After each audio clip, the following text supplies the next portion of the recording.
This is a different place. What's happening, y'all? England even got, I've seen homeless white people in England. Have you ever seen that? We don't have that shit in America. Do you have any money? Does you have any money, please? This has been a very educational trip. I'm rich, bitch. You can't smoke in here.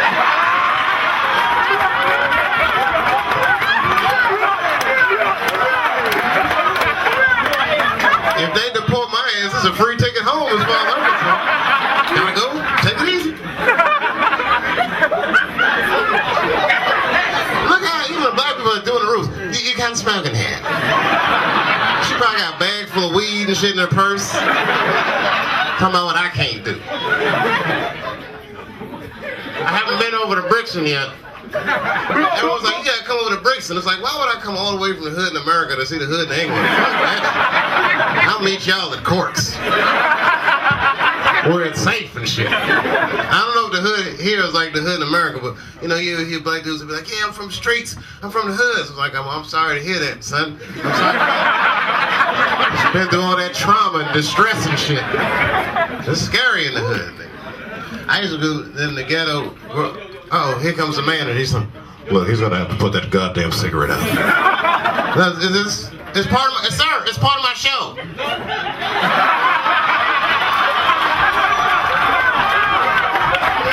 It's okay, it's okay. I gotta put it out for real. For real. All right, I'm gonna pretend I'm smoking this, and you pretend you're a nice person. Please, sir, please, you're too close. Don't make me fuck security up in here, son. I've done it before. I'm wild. My kids was here too, can't embarrass. What, nigga? Take my shirt off in this movie. I'm fucking around, man. Come on, what are you doing? I'm just playing with you. All right, well, I gotta leave soon, because I ain't had no babysitter. I'm sorry, man. I got shit to do. I got dreams, too.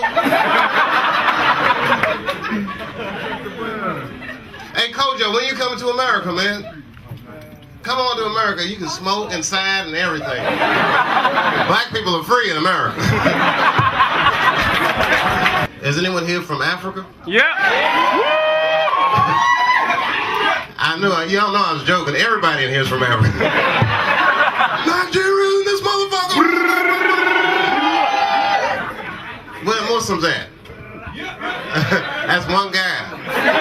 He's like, put it out. I'm with you. Salam alaikum. Eid Mubarak, brother. Come on now. Y'all don't know about Mexicans. You don't have Mexicans out here. Who are they afraid of here like they are? They're not afraid of anybody like Mexicans, huh? Huh? The Muslims, huh? No? Nobody's afraid of Jamaicans, son. What would a country be without Jamaicans? Weedless. Sober. I'm fucking around, I'm sorry, man. He's like, I'm Jamaican, man. Get your fucking hands off. I'm just playing with you, man. Where you from? You from here? You from? Did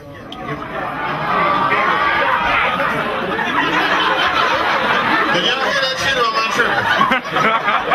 Was there like a rugby match in the back or something? Oh. You from where? Oh, you from Nigeria, man. Man, y'all just happy because you paid the World Bank off and shit. America can't even do that shit. God damn. Y'all done paid off the global loan shark. Anyway, I don't know what else to make fun of. Shit. Oprah? Dude, trust me. That's the last thing I want YouTube. Y'all YouTubing the shit out of me too. I gotta keep my poise.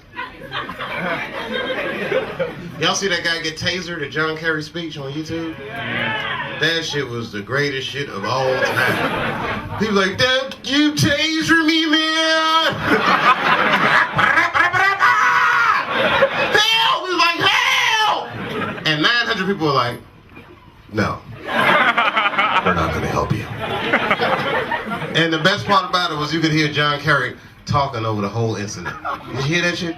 He was hearing in the background, blah, blah, blah, blah, blah, blah, blah, blah, blah. Did y'all hear what he asked John Kerry to get himself tasered? Did you hear the question? You didn't hear the question? He was like, is it not true, Senator Kerry, that you are a member of Skull and Crossbones, a secret society with George Bush? And Kerry was like, that's a very good question, and I'm going to answer that question. Where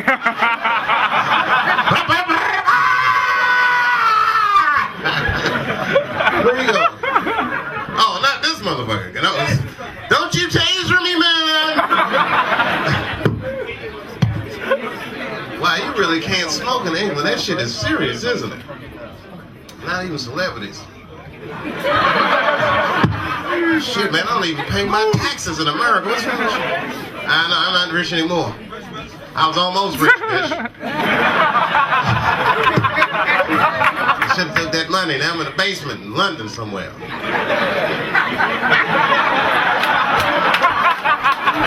Standing underneath the air conditioner. Not allowed to smoke and shit. That's all right, though. They put me in a place called Corks. Kids tell us, keep it quiet, nigger, you know. Put you in Corks. Well, this has been exciting. The only thing more exciting than getting in here was getting out of this motherfucker. This is going to be a trick. I got to get the Arab guy to run defense for me. I'm just fucking. You know I'm fucking with you, man. But you don't know you are the hardest motherfuckers on earth. For real, man. Everyone else be checking for guns. They be like, they got my gun. But they ain't get these rocks, nigga.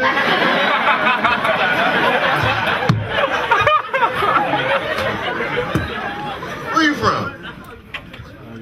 You mixed up? He's like, I'm mixed, man. I'm mixed up. It's all I'm confused, man. Look, I'm gonna tell you the truth, man. For real. You Pakistani? That's real. That's real. Okay. Okay. That's a start. What's the rest of it? Pakistani is where everybody gets. There's a skunk in here. This motherfucker is half Braveheart and half Braverheart.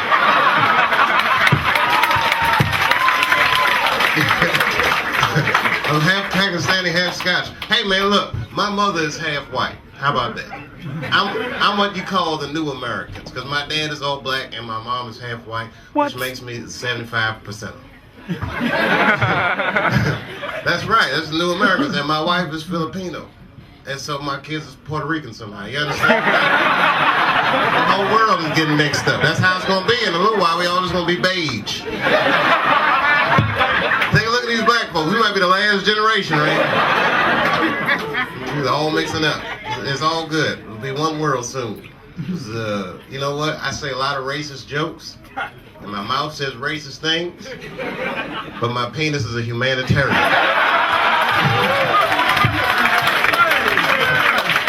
He's got a bigger vision than I do. I'm sorry. He sees the big picture. That's all I can tell. Man, this is all right, man. We got to do something, man. At Kojo, you do this every week? He's like, yes, I do, Dave. All right, I'll be back in like 4 years and shit. I didn't know y'all did this every week, man. See, Stan and Chris Tucker was here, it would have been all over, wouldn't it? See, well, he's not. I'm sorry. If Eddie Murphy was here, it should be off the hook. You know, my wife is here too, so you know. I gotta keep my hands where she can see them and shit.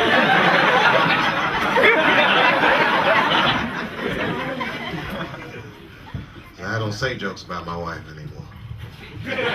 For real, especially when the kids are here, because the last time the kids came, I seen them, but I didn't want to hold back. I just let her rip. I mean, you know, I didn't want to let the audience down, and it backfired on me, because then after the show, my 60-year-old asked his mom, he's like, Mom, what is pussy? And she had to explain that to her 6-year-old son. She said, son, well, pussy is what keeps his family together. All right, you guys, thank you very much. Big up Kojo.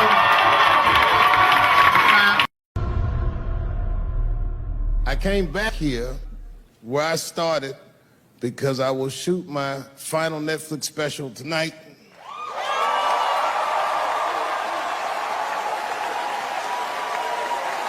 right. And after this shit, it's time to make America wait again. I've done too well. You know, if you black in show business and do too well, it's scary, nigga. Like, you gotta get the fuck out of the casino while the getting's good, while you're still winning. If you don't walk away from the table, that's how niggas get Kevin Harted. You already know. That's my man. I'm just saying, if he got a sex tape out, well, it's just a matter of time for me.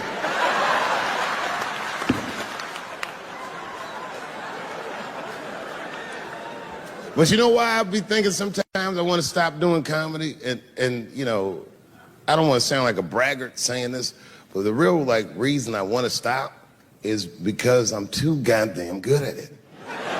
I'm not even exaggerating. It's not exciting. Every night before I come out on stage, I'll be backstage like, I'm sure this is gonna go well. And it always does. I'm so good at writing jokes, and this is not even an exaggeration. I actually write jokes backwards. I will write a punchline with no particular setup in mind. I just put it on a scrap of paper, and I'll throw that scrap of paper in my fishbowl. I have a fishbowl in my house filled with random punchlines. And every once in a while, I'll shake the bowl, and I'll dig in there and just pull one out and see if I can make that shit work. And I picked one for this special. It's not an easy punchline to pull off. Are you ready? Yeah. Here it goes. The punchline is, so I kicked her in the pussy.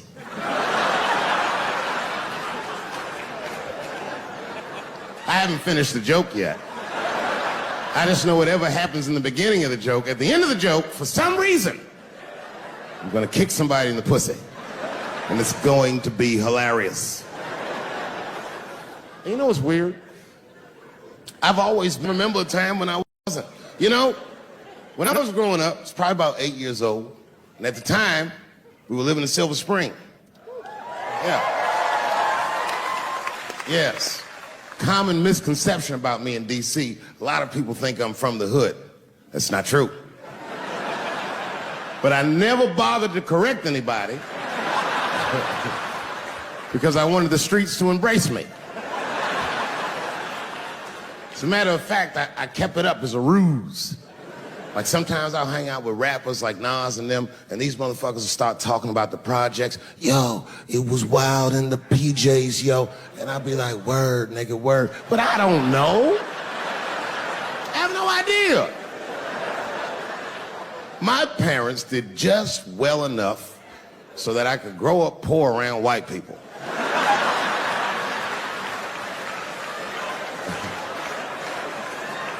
And to be honest, when Nas and them talk about the projects, nigga, I used to get jealous because it sounded fun. Everybody in the projects was poor, and that's fair.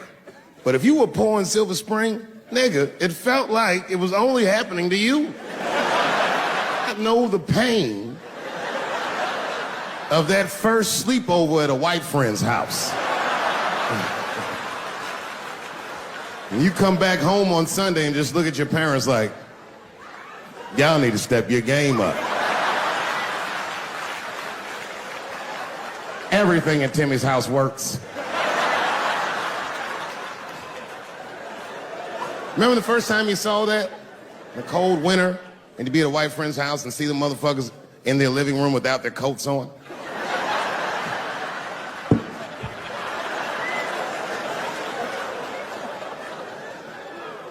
Timmy was one of my first white friends, in my life, man. He's a good dude, too. He moved to Silver Spring from Utah, of all places.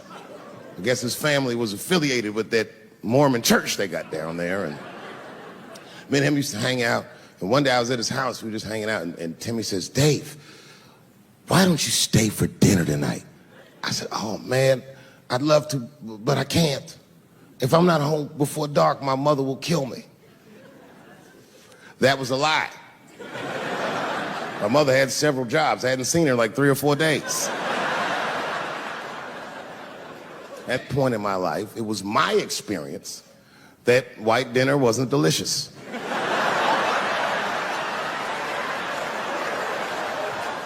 I'd rather go home and fry some bologna or some shit like that.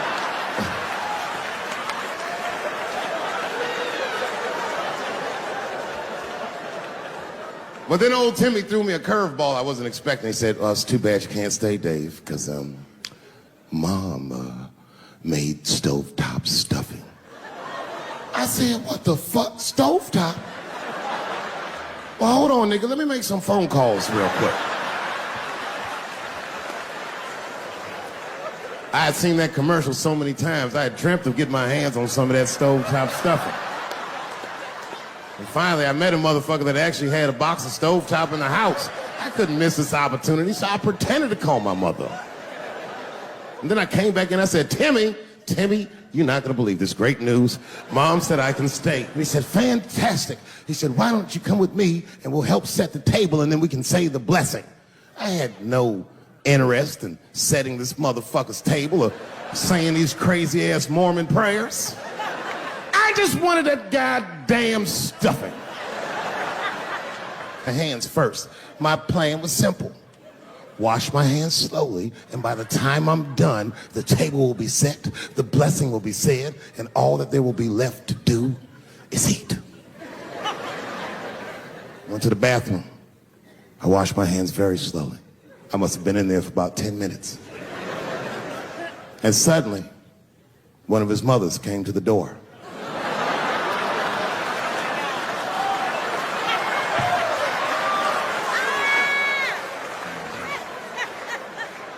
She was like, hi, David, right? I said, yes, ma'am. She said, Timmy tells me that you're planning on staying for dinner. I said, I hope that's not a problem, ma'am. She says, no, it's no problem. In fact, we'd love to have you. It's just that we weren't expecting company. And I'm afraid there's not enough stovetop stuffing for everybody. So I kicked her in the pussy. Bam! Ladies and gentlemen, I told you I'm dope, nigga. I told you what I was gonna say and you still didn't see it coming. And that's why I make the big bucks.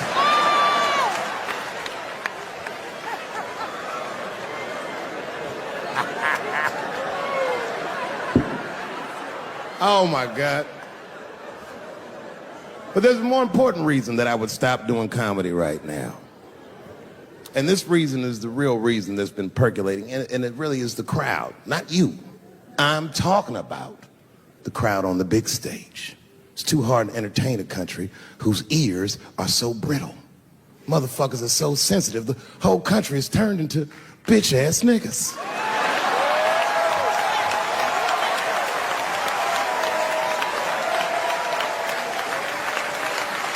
Everything you say upsets somebody. You know, I can remember when it all started. It was when I was doing Chappelle's show.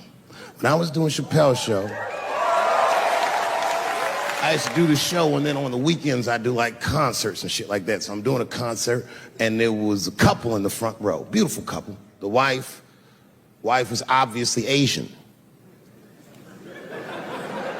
You could see it in her face.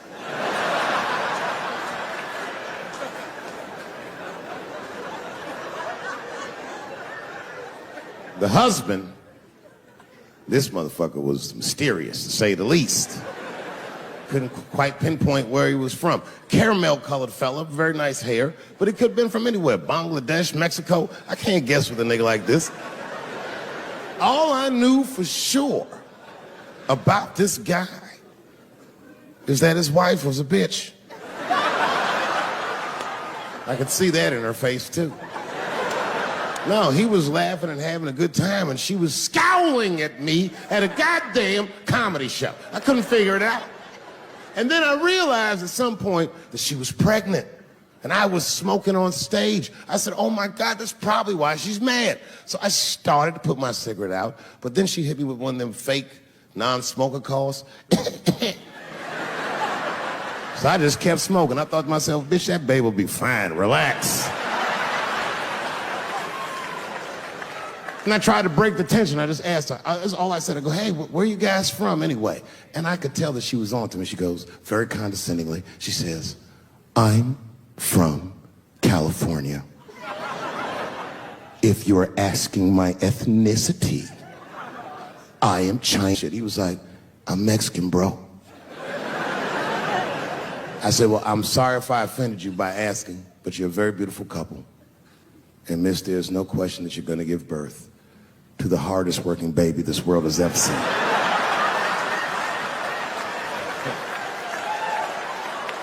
That's not a bad joke.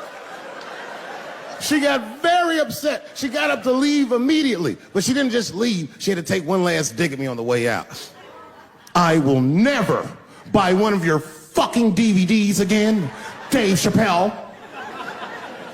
I said, ma'am, with all due respect, Chinese people don't buy DVDs.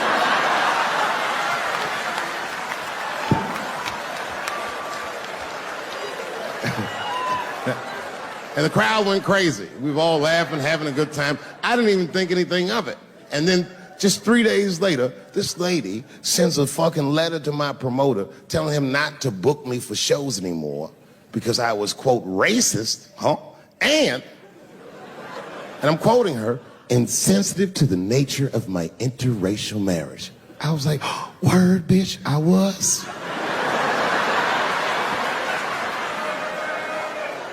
If she would know that I myself am in an interracial marriage.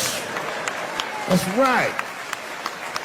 In fact, my wife is Asian too. Surprise, bitch, I'll see you on Thanksgiving.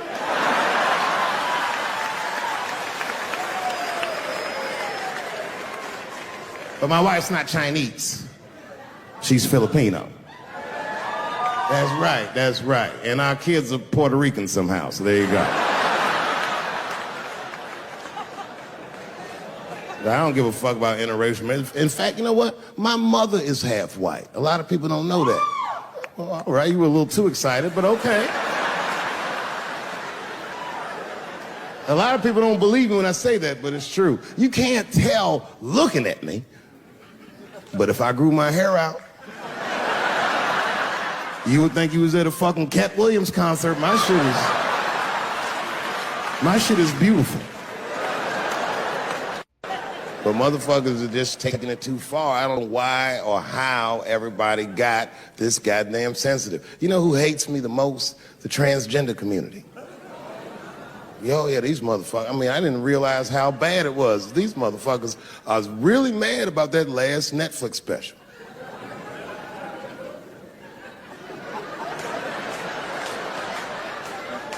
It's tough, man. I don't know what to do about it because I like them. I always have. Never had a problem with them. You know, just fucking around.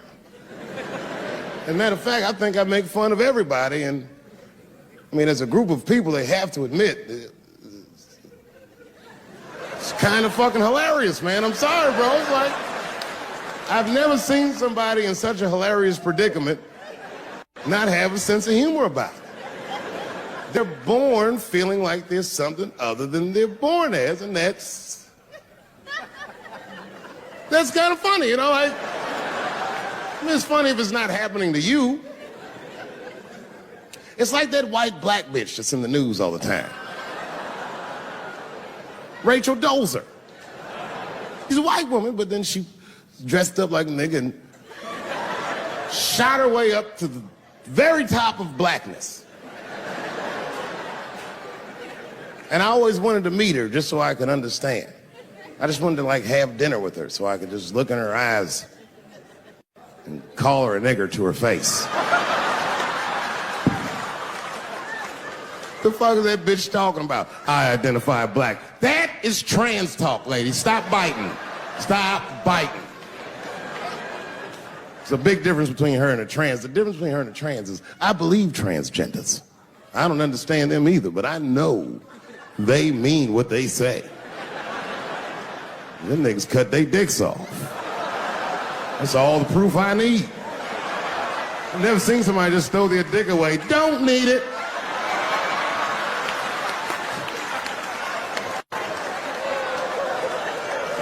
understand, but I believe you and I support your decision, motherfucker. But how far is Rachel willing to go?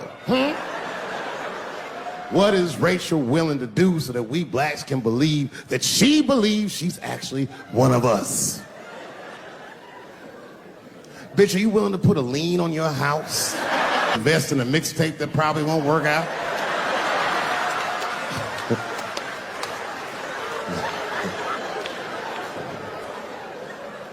She didn't even change her name.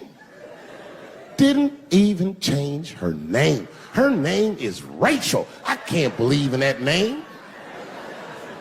If you want my support, you're gonna have to change your name to the blackest shit I've ever heard. Bitch, you're gonna have to change your name to Draymond Green. I don't know a blacker name than that. That shit is black on paper. If you type Draymond Green into Airbnb, that shit will log off automatically.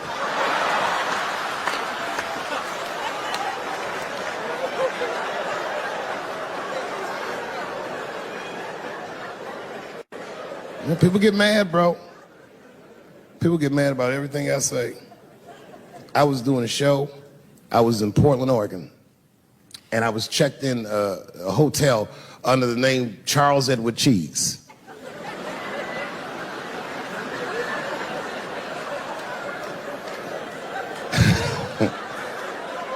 I came back, and there was a note. It was like a letter on my desk. It was addressed to Mr. Cheese. So obviously, I'm going to assume that whoever wrote this letter must be an intimate friend of mine. This is not some kind of name that a person would just guess. But then I open the letter, and it turns out I don't know this person at all. It's a fan letter. You know, I'm not even used to the idea that I have fans, but I'm grateful for it. And even though I'm grateful for fans, I don't read those letters. Be nice if I did, but realistically, it's like, what am I, Santa Claus, nigga? I don't have time for this. Like, got shit I want to do. I'm trying to chill. Read all these dreams and wishes from strangers. But I read it. I'd already opened it. So I just read the whole letter. And you know what, man? Whoever wrote this letter truly loves me. I mean, they were really fucking nice in the letter. And then they described to me what it was like to come to the show, how excited they were, how much fun they were having. And then they said that when I got to my jokes about transgenders, that they were, quote, devastated. Because it turns out that whoever wrote the letter was transgender. Now, I'm going to be real for a second. You got to understand, I never feel bad about anything I say up here.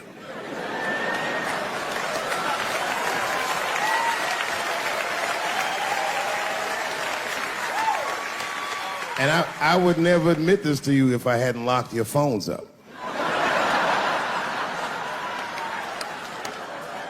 But it was the weirdest thing. Like, when I read this letter, the shit made me feel bad. I didn't feel bad about what I said, you understand? I felt bad that I made somebody else feel bad. To be honest, I don't even know what I said that upset that person. I have so many transgender jokes.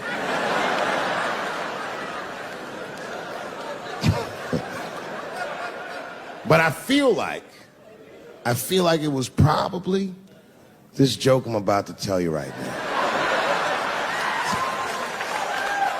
And it's not even that bad of a joke. It's a true joke. I mean, it's not true, but I had read in the paper that Caitlyn Jenner was contemplating posing nude in an upcoming issue of Sports Illustrated. And I know it's not politically correct to say these things, so I just figured, fuck it, I'll say it for everybody else. Yuck. Oh, sometimes I just want to read some stats. I don't know why you're gonna cram some man pussy in the middle of the sports page like this. I just didn't think that was the place for it. But I wasn't saying anything like Caitlyn Jenner's a bad person. I'm not mad at her for doing it. I'm not even mad at Sports Illustrated. If I'm mad at somebody, I'm probably just mad at myself. You understand? Because deep down, I know that I am not strong enough to not look at those pictures.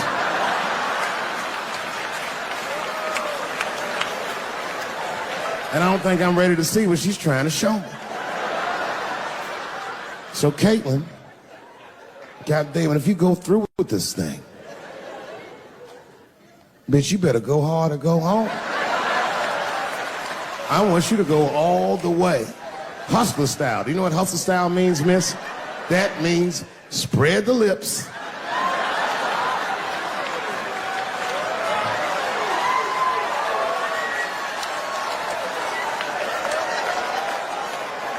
I hope she spreads her lips and there's an itty bitty dick inside. Ah! The show is behind the curtains.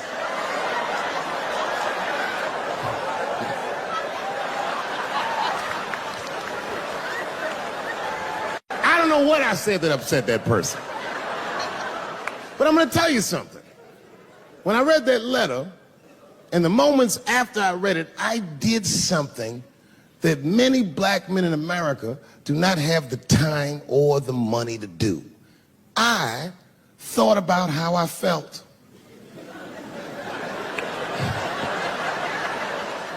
I asked myself a very basic question that I don't think I ever directly contemplated. I said, man, Dave, if you're writing all these jokes, do you have a problem with transgender people?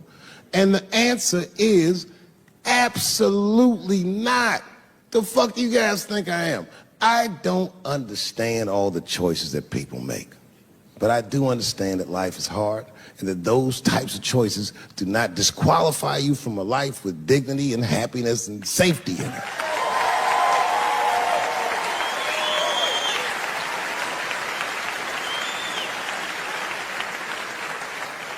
But if I'm honest,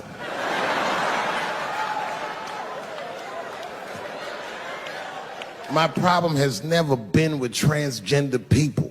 My problem is transgender people. I just feel like these things should not be discussed in front of the blacks. It's fucking insulting, all this talk about how these people feel inside. Since when has America given a fuck how any of us feel inside?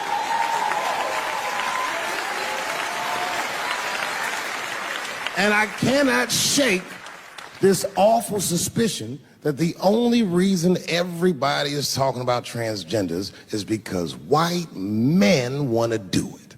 That's right. I just said that. If it was just women that felt that way, or black dudes and Mexican dudes being like, hey, y'all, we feel like girls inside, they'd be like, shut up, nigger. No one asked you how you felt. Come on, everybody, we have strawberries to pick. It reeks of white privilege. You never asked yourself why it was easier for Bruce Jenner to change his gender than it was for Cassius Clay to change his fucking name?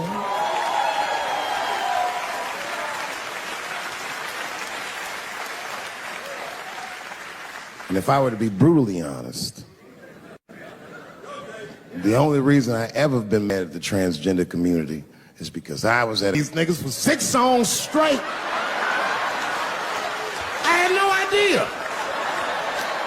And then the lights came up and I saw them knuckles. I said, oh no! And everybody was laughing at me. Hi, world star.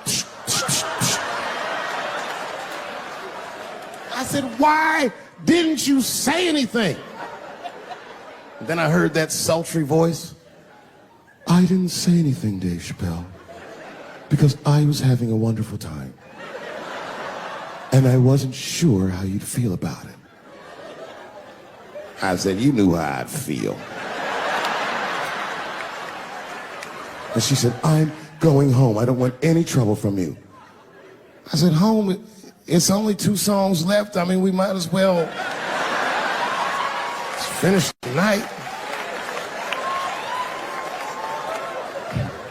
And we ended up having breakfast together. Oh, grow up. That doesn't make me gay. I just titty fucked her. His titties are as real as any titties in L.A. It's 2 o'clock in the morning. I was just borrowing a little friction from a stranger. Whoops!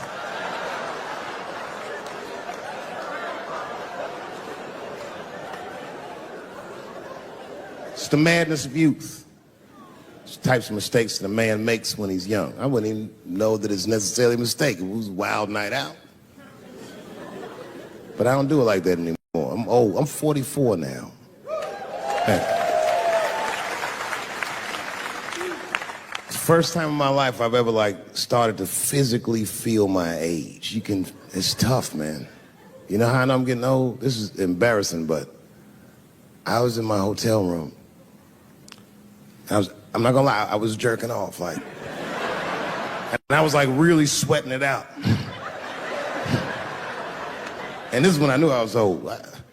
I just gave up in the middle, nothing even happened.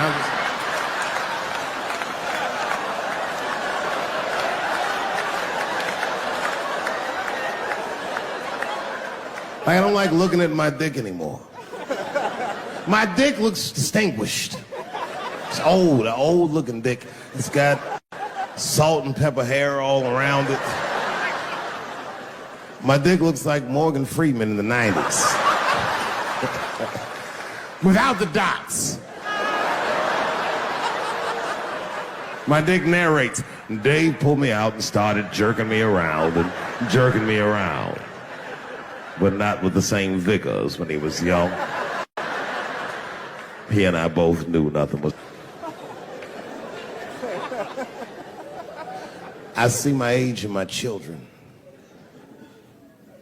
I came home from the road. This is not long ago. I've been gone for, if you can picture, I was gone for weeks and weeks. And when I came back, nobody was home. Now, one person in my family thought that maybe I'd like to see them when I got back. They knew when I was coming back, but they just weren't home. And that shit was a wake-up call.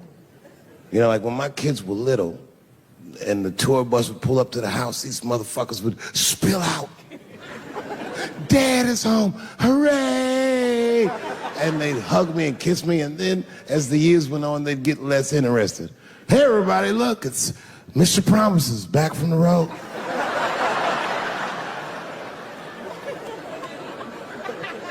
But empty house, that's some cold shit. And I went into my oldest son's room. I was like, hello, hello. He was gone. And I'd never done this to him before, but for some reason I just did it. I just looked through his shit. Just to see who this motherfucker was becoming. And I found these notebooks and I started going through them. Written as his handwriting. I didn't even know this nigga wrote poems. And then I looked through his drawers and I opened up his middle drawer. And I found this rolling paper. And I looked down at them papers like, oh, that's where that poetry's coming from.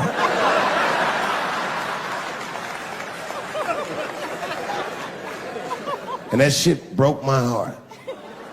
I mean, I smoked weed, but I mourned my son's innocence.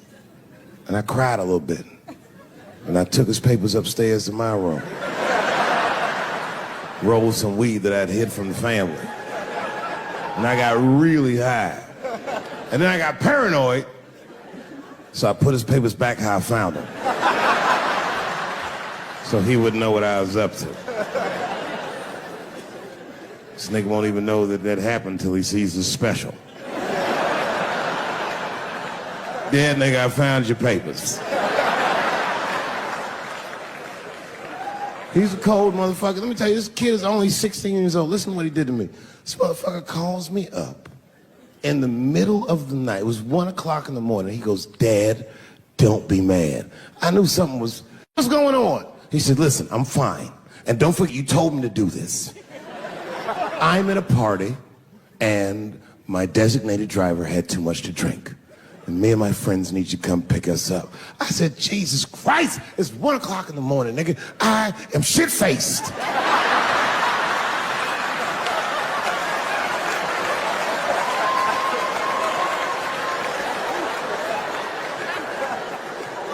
But I figured, fuck, it's better me than some kid. I might as well roll the dice and go pick my nigga up. I said, all right, I'm coming to get you. Just give me the address and I'll be right there. And then he gave me the address and I was shocked. I said, son, you are not gonna believe this, but I'm at the same party, nigga.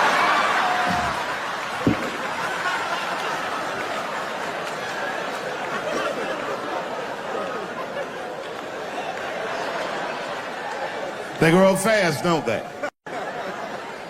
Can I ask you a weird question? I want to make you feel uncomfortable. You don't have to answer it, and if it doesn't go well, we'll just edit it out anyway. Is it weird to be the only white people in a row?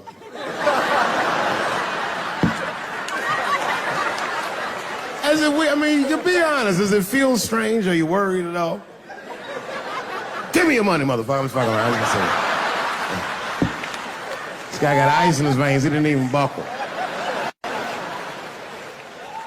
You know, like many black men my age, the first time I voted was 8 years ago. Right. I saw Obama on TV and said, oh, I'm voting for this nigga. I remember the day I voted for Obama. I voted in Ohio, and my vote matters in Ohio. Ohio is a battleground state, but when I pulled up to the polls, all the soldiers were in line. There were so many black people in that goddamn line, I didn't even know it was a polls. I thought it was a check cashing place.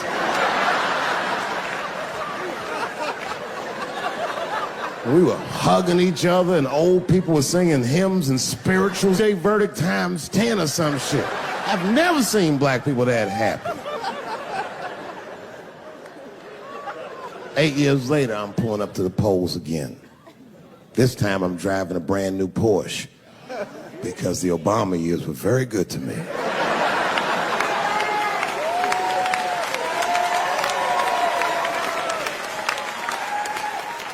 I was early voting, and when I parked my car, I figured out something that it would take the rest of the country another week to figure out. I understood that Donald Trump was going to be our next president because in Ohio, unlike D.C., you could see the results in the parking lot. Saw these goddamn pickup trucks and tractors and shit.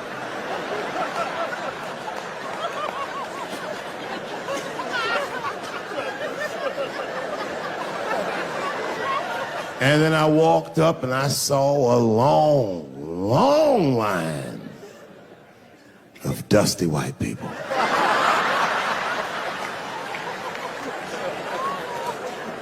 Yes, ladies and gentlemen, these were the poor whites. And I must tell you, I've never had a problem with white people ever in my life. But full disclosure, we've gotten a lot of trouble out of them. And I'd never seen so many of them up close. I looked them right in their coal-smeared faces. And to my surprise, you know what I didn't see?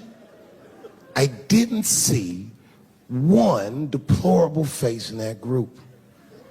I saw some angry faces and some determined faces, but they felt like decent folk. No, they did. In fact, I'm not even lying, and I didn't sound fucked up, but I felt sorry for them. I know the game now. I know that rich white people call poor white people trash. And the only reason I know that is because I made so much money last year, the rich whites told me they say it at a cocktail party.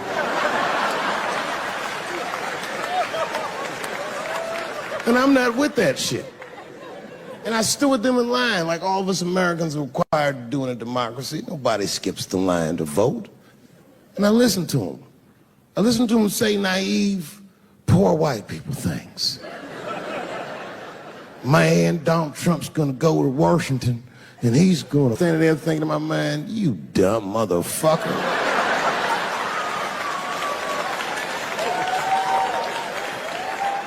You are poor. He's fighting for me.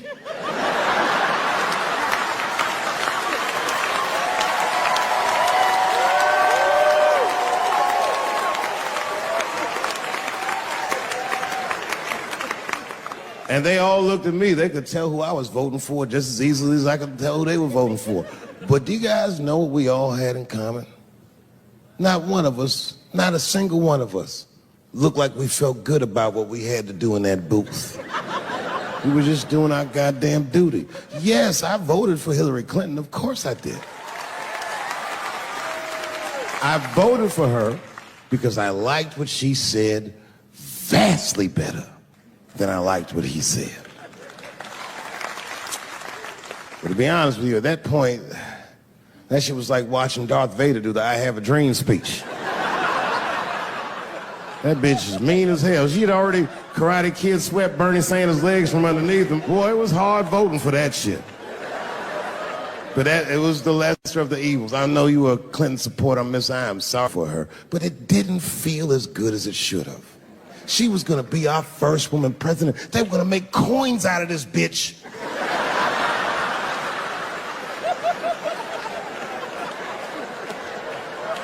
And somehow she just missed the dunk. Of course she should have beat him. Of course she should have beat him. You know what voting for her felt like? It was bittersweet. It felt like I was lucky enough to eat Halle Berry's pussy. And whilst I was doing so, she fucking farted in my face, man.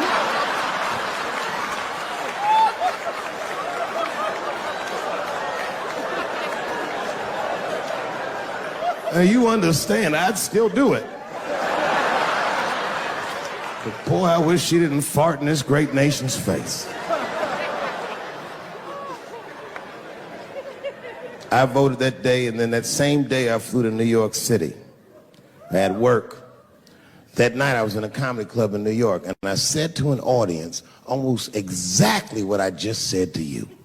And I didn't know that there was a journalist in the room. And this journalist wrote an article. The headline of the article said, Dave Chappelle is an avid. Yeah, I had no idea the paper said that. And you know how I found out? My wife called me from Ohio the next morning in a goddamn panic. David, what the fuck is going on in New York?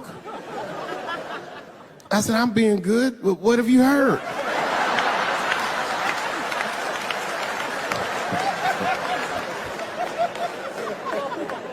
And my wife said, the paper is saying that you're a Donald Trump supporter. I was like, whew.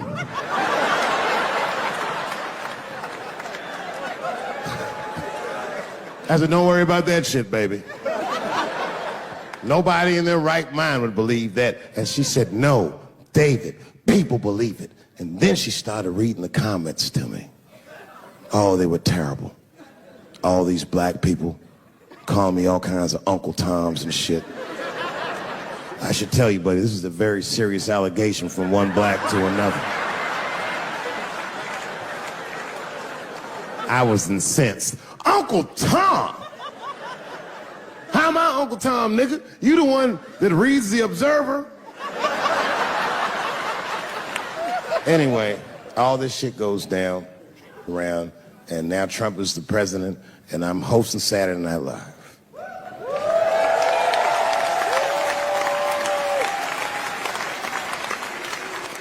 And I didn't really prepare my monologue. I just kind of winged it. And at the end of the monologue, I don't even remember what I said. I said something like, fuck it, we're historically disenfranchised, and we're gonna give him something about we're gonna give him a chance if he gives us a chance. I don't know what I said, but whatever I said, I really wish I didn't say that shit. It was not worth the trouble. Now I walk into the barbershop and all them black people just be looking at me like, yo, Dave, what's up with your boy? Yo, nigga, yo! Not my boy. Because I don't care if you're a Republican or Democrat, if you support him or not, any objective person is going to have to admit that this motherfucker is having a terrible go of it. It really is. We've had presidents before that have done bad jobs, but this shit is worse than a bad job. It's scary to watch. Holy shit, it's like seeing a crack pipe in your Uber driver's passengers. The fuck is wrong with this guy? Yo, he is lunching, nigga. I watched Donald Trump in a press conference, and this motherfucker had all the media gathered, and this nigga literally asked the media to their face to stop finding shit out. I was like, yo, this motherfucker is bugging. And then, I'm not even making this up. His lips started sweating. His lips. Have you ever seen a motherfucker's lip sweat? What the fuck is wrong with this nigga's lips? It's like if you're on a plane, right? You ever been on a plane? I get scared to fly. I do it all the time. I be scared on there. And sometimes the plane will hit turbulence. And then I get nervous. But I always look at the flight attendant, and she looks calm, and it makes me feel calm. But if that bitch's lips were sweating, it's terrifying. Like, yo, nigga, why are your lips sweating? What do you know? And then, I'm not even making this shit up. This motherfucker grabbed the podium and he goes, you don't know how scary the things I read in my briefings are. What's that, bro? That's bad leadership. Even as a parent, you think I'm gonna sit my kids down? Hey, little man, come here real quick. I was gonna holler at you for a second. Yo, I'm 3 months behind on the rent, nigga, and I am worried. Very worried. Go to school and have a productive day, nigga. I was just thinking out loud, getting some shit off my chest. I'm like, what the fuck are you doing, bro? This is bad, man. Jesus Christ. All this motherfucker's ideas sound like high people ideas. Like he doesn't think these things through before he tells us. He just tells us what he's thinking as soon as it occurs to him. This shit sounds nuts. I'm gonna go to China and I'm gonna get those jobs from China and bring them back here to America. For what, nigga? So iPhones can be $9,000? Leave that job in China where it belongs. None of us want to work that hard. What the fuck is he thinking? Because I don't want to make them shits. What the fuck are you doing? Stop trying to give us Chinese jobs. I am going to bring back coal. Coal? I'm not even exaggerating. I have never in my life even seen a fucking lump of coal. I honestly don't even know what coal is for. If you're gonna have motherfuckers digging around in the dirt looking for shit, find me some truffles, nigga. That's what I'm about. And these truffle prices are getting out of control. If it gets any worse, I'm gonna be back down to regular butter like everybody else. Terrible, terrible job. This motherfucker hit North Korea with rap battle threats. Fire and fury, like, yo! Yo, what are you doing?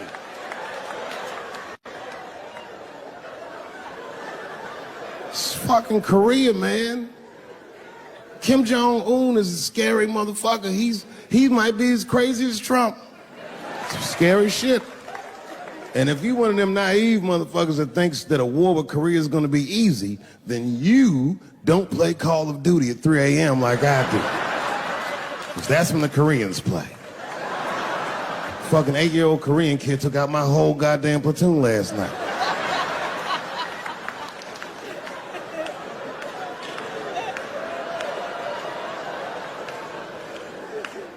I've never seen somebody in the office so high with the most just basic fucking solutions. Like, you know, we should not let any more Muslims in the country till we can figure out what's going on. Did he just say, figure out what's going on? Who doesn't know how to do basic math? Let's count it out, okay? There's been 17 mass shootings in the United States. 4 of them were done by Muslims. None of those 4 Muslims were from any of the 7 countries in your stupid ass original band.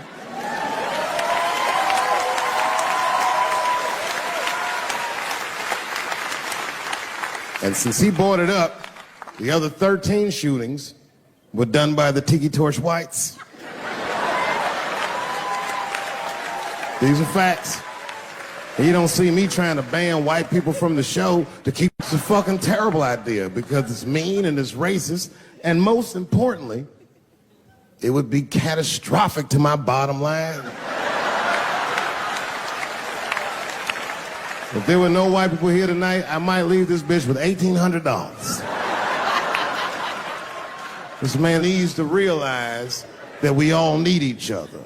And that's why we will never, ever be able to beat China. Because everybody in America is racist, and everybody in China is Chinese. This motherfucker called it all wrong. And don't believe the media either, because as all this shit is happening, the media is trying to make us believe that the extremities amongst us are the norms. We can disagree, that's fine. And most of us are keeping a cool head about this shit. You know what I mean? Americans generally respect one another's beliefs, even if they don't share those beliefs. I know I do. I respect everybody's beliefs except Amish people. Because they are the only ones that I can say clearly their God is wrong. The speed limit is 75 miles an hour in Ohio, and one lane of traffic is buggy. Nigga, your God is ridiculous. All the Amish people around my way know me too. Not from television, obviously. They know me from the streets. Because when I see them horse and buggies, I'll pull the Porsche over and talk to them. Ezekiel, are you sure that God doesn't want you to have any of this technology or this energy? Huh? Huh? I can't hear you, nigga. Let me turn this air conditioner off. What did you say? And them niggas be like, get away from me, ye. Ye tried to tempt me like the devil. Devil? Nah, bro, I'm trying to put you on to the game, Zeke. It's a big world out here, nigga. I just went 25 miles in 30 minutes. That's a day's journey for you. You don't even know what the weather's gonna be tomorrow, do you? I do. You don't even know that there's a valuable Pokemon right on your... Now drive away. Huh?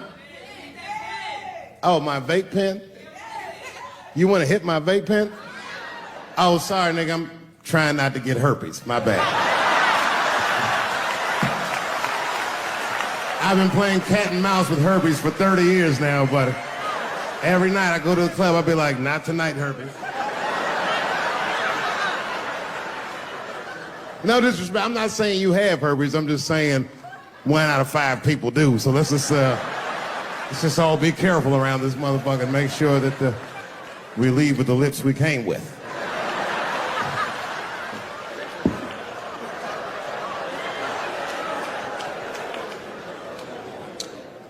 Sometimes I think that the media is hard on Trump, because I'll see shit that they get on him about that doesn't seem bad to me.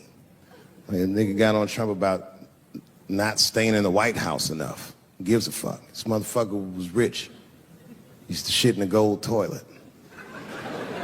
It's true. I don't know if you've ever been to the White House. It looks like a very nice place to work, but I wouldn't want to live in that Scooby-Doo ass house either. That shit's terrifying looking. Imagine you trying to jerk off.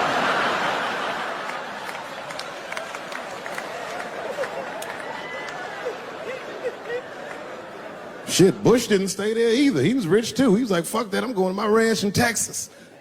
Obama was the first motherfucker to move into the White House like, this is a nice place. Look at this rug.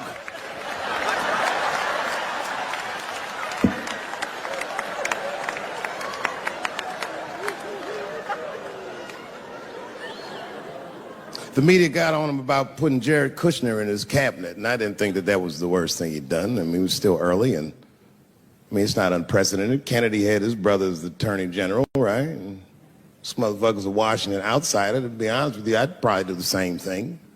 As a matter of fact, I do. You think I go to a Hollywood meeting with all them white folks by myself? I bring my nigga Mac Mittens from the streets. I don't even know his real name. Everybody just calls him Mac Mittens. But I know he's not qualified to even listen to these meetings, but this motherfucker just makes me feel good. And all the white people look at me like, Dave, do you mind asking your friend Mac Mittens to excuse us so that we can talk business? And I say, fuck that. Anything you say. He listened to the whole meeting. When they done talking, I just look over at Mac Mittens, and if he gives me the signal, meow, meow, I'll sign the papers. It's a gut check. Or how about this one? Remember when it was the day after the election and the president of Taiwan called Donald Trump to congratulate him? And Donald Trump, of course, took the call and talked to the president of Taiwan. The problem with that was Taiwan doesn't have a president. The United States functions on what they call a one China policy, and Taiwan is a renegade province of said China. And Donald Trump didn't know that and picked up the phone and started yammering away, and the media ate his ass up. And I'm not gonna lie, I was laughing like shit. I was like, oh shit, this dumb motherfucker is in trouble. And then that night I was in bed drifting off to sleep, and then I had to admit it to myself. I was like, I didn't know that shit either.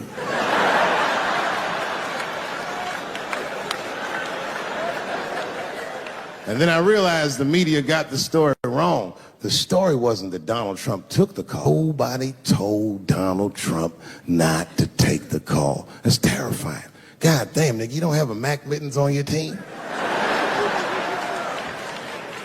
It wasn't like they were calling the White House. They were calling the switchboard at Trump Towers, and they were getting through. Anybody. Mr. President, there's a Ricky Ticky Tabby on the phone for you?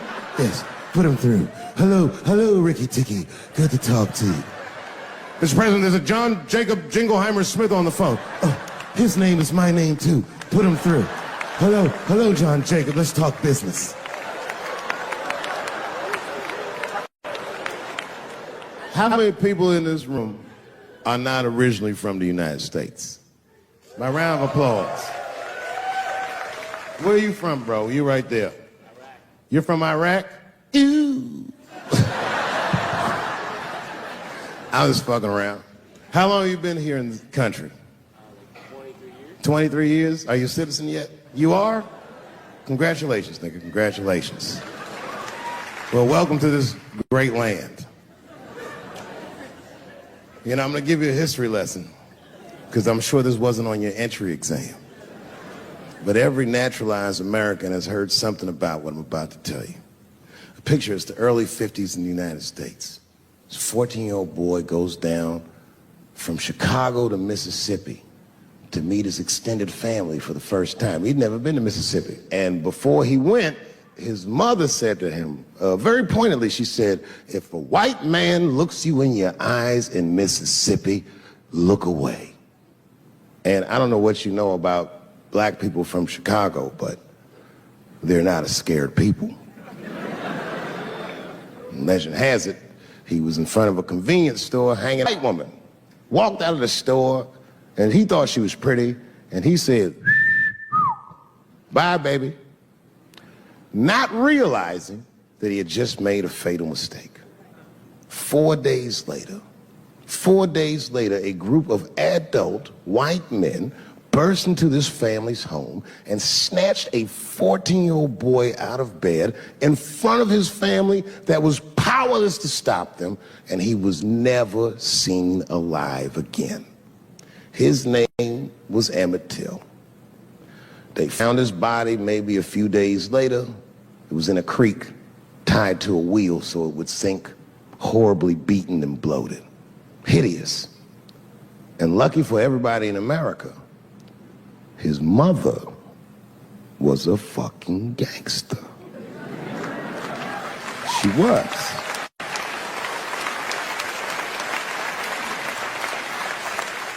If you can imagine, in the very midst of a mother's worst nightmare, this woman had the foresight to think about everybody. She said, leave my son's casket open. She said, the world needs to see what they did to my baby. And every publication here in the United Times had this boy's horribly bloated body on its cover. And if our civil rights movement was a car, this boy's dead body was premium gas. This was a very definitive moment in American history where every thinking and feeling person was like, ugh, we got to do better than this. And they fought beautifully, and here we all are.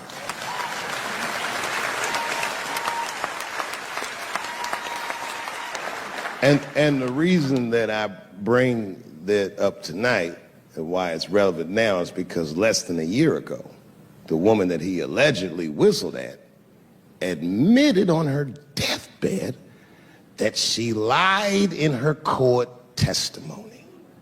And you can imagine when we read that shit, we was like, ooh, you lying ass bitch. Was furious. But that was my initial reaction.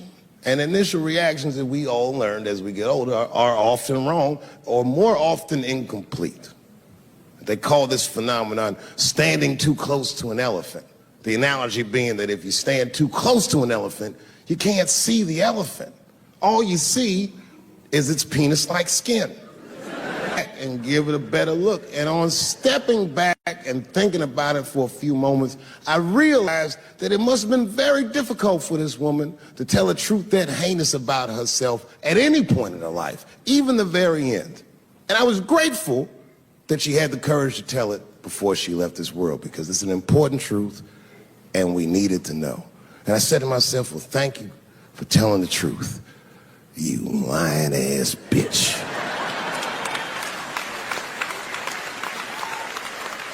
And then time goes on, and then after time, you can kind of see the whole elephant.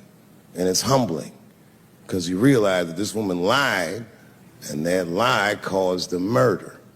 But that murder set in motion a sequence of events that made my wonderful life possible, that made this very night possible. How could this be that this lie could make the world a better place? It's maddening.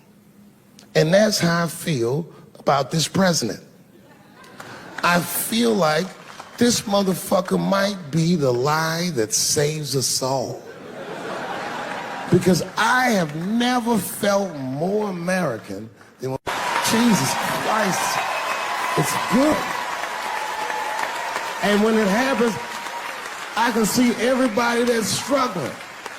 So if I'm on stage and I tell a joke that makes you want to beat up a transgender, then you're probably a piece of shit and don't come see me anymore. Or if you don't understand that when a football player takes a knee during the national anthem, he's actually standing up for me, then you might not want to fuck with me anymore. But I swear, no matter how bad it gets, you're my countrymen.